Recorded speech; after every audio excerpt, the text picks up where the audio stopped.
how about the first time you've ever swept the Yankees at home in your history? I mean, you'll take that all day, right? I mean, and for all the talk about the Blue Jays, and this is emanating from New York mostly, although various analytics people will chime in on this. The fact the Blue Jays don't look like much of a juggernaut because their run differential right now is a +9, right? Where the Yankees are a +100 and the Rays are a +69.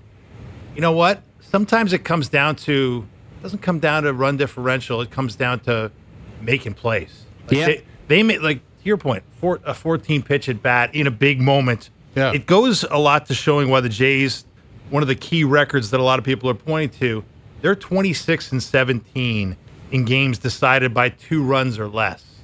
So in tight games, they've been really good. The Yankees are 16-25 in those games. So that is the separator between these two teams right now. Now, you might say over the long haul, the Jays might have a hard time keeping this up, but they're keeping it up as it is. And I think that says something about the mettle of this team. Yeah, well, each of these games were pretty tight, too. Like, going right down to it. It looked like there could have been a couple of times that we could have seen some blowouts. There was the 12-5 blowout on Canada Day.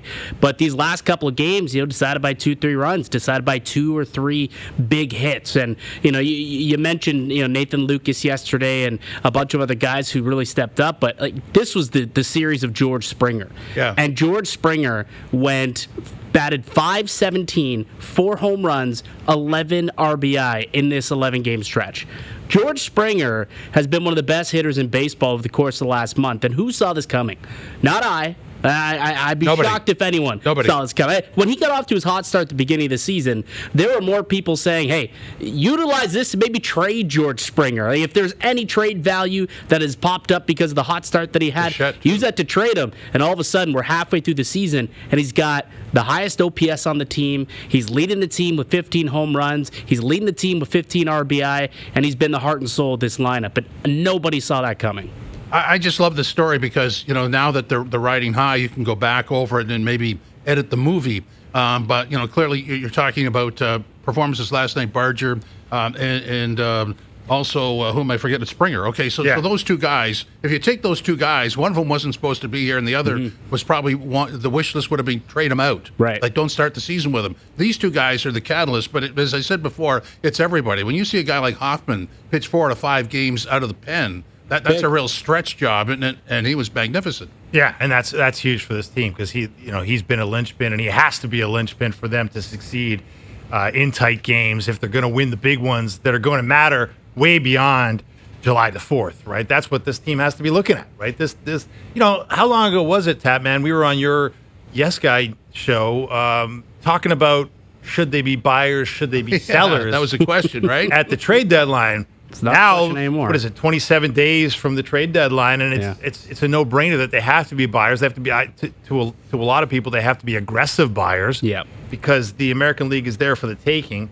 But you're right. Like, when Springer gets off to the hot start, you think, well, is it sustainable? Because we've seen him in, considerable decline in his recent years. But we're halfway through the season. Like, I have no reason to believe that it's going to fall off at this point now. Like, we're halfway through the season, and he still has an OPS hovering just below 900. Yeah. Like, if this was a 2-3 week stretch, okay. Like, at the beginning of the year, I think you could question it. But the way that he's playing, and I think also keeping him out of right field as often as they've been able to do helps. Keeping him as a DH, just focus on hitting, I think that certainly helps a little bit. And, I would hope that they continue to do that moving forward. Like, I know Bo Bichette's getting back into the lineup today, so you're adding in that bat, so you got to move some things around. Vladdy's out, but he's going to be back in at some point. Yeah. And, Addison Barger, though, right, with the infield fully stocked, Barger that kicks him out to right field, if he can continue to do that, which he's got an absolute missile of an arm from out there, if he can continue to play right field decently enough and keep George Springer at DH, just focus on hitting, I have no reason to believe that this won't continue the rest of the way. It's a marvelous, evolution of the story. Well, you signed Vladdy to you signed him to, it's Vladdy and a bunch of people. Now it's everybody participating. And this is why you love sports. When your team has that moment, when everything gels and when everybody starts to participate in the victory as opposed to looking for who to blame for the loss, that's a nice little turnover. Well, how much credit does Mark Shapiro and Ross Atkins get? For the last 2 years, we've heard we're hoping for internal improvement, right? That's they're hoping for offensively. Well, if you look at who is getting it done this year, it is guys who have come up and the internal improvement has come from them.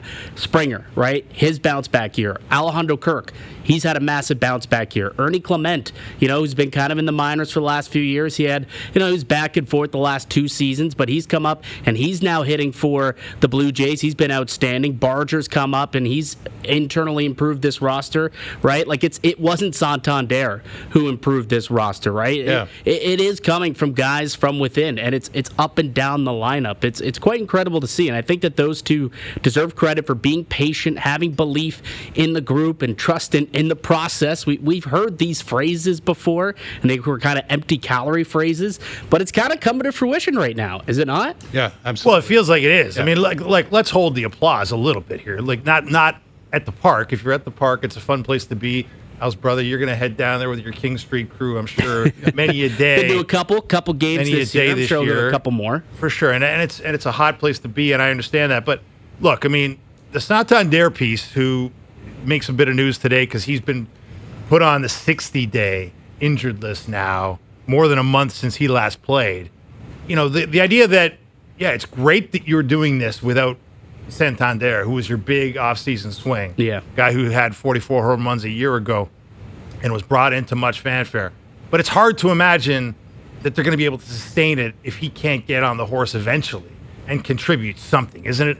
I mean, to me, it feels like they're going to need him to get healthy and be something of a threat down the stretch. Considering he's making enough money, and I'll be curious. Like, put on the 60-day. He's been out for over a month, though. So, at some point through the summer, he will return midway. It's going to be after the trade deadline. But I would imagine that with this injury, with this news, they probably still feel like, okay, can you rely on Santander to come back and give you anything? No. So they'll probably have to go out and somewhat replace that bat, at least get some insurance, because I don't know if you can rely on him. I think it'd be great if Santander eventually gets back and gets swinging, but this is a guy who traditionally, starts off slow, and if he misses 2 months of the season, he's going to need a little bit of a lead up to get going.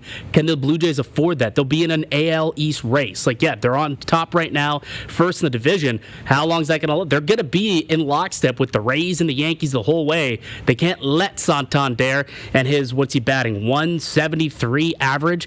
They can't let him wait, and once he gets back, he's going to have to hit the ball running, or there's other guys who, if they can continue to do what they're doing, who should be in the lineup ahead of that guy. So really what you're saying is the year is 2025. We were told that last year, and we were somewhat skeptical for the first 5 months of this year.